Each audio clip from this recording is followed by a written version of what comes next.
Good morning. I hope you're doing great. One day, a student came back home and handed his mother a piece of paper. He told his mother, "This was given to me by my teacher. My teacher told me that you should give it to your mother. Your mother is the only one who should read this letter."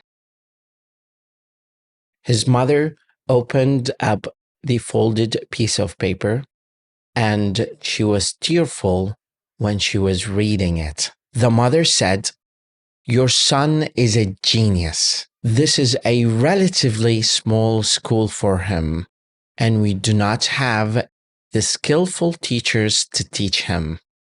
Please teach him home." After many years, the student, with his homeschooling and home teaching, became one of the greatest inventors in the world.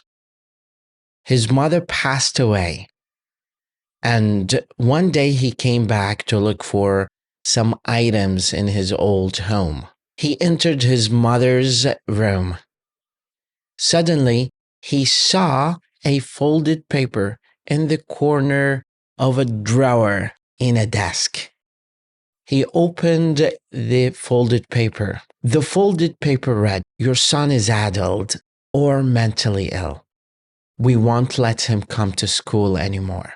The great inventor cried so much on that piece of folded paper, and he wrote later in his diaries, "Thomas was an adult son that by a hero mother became the greatest inventor of the century."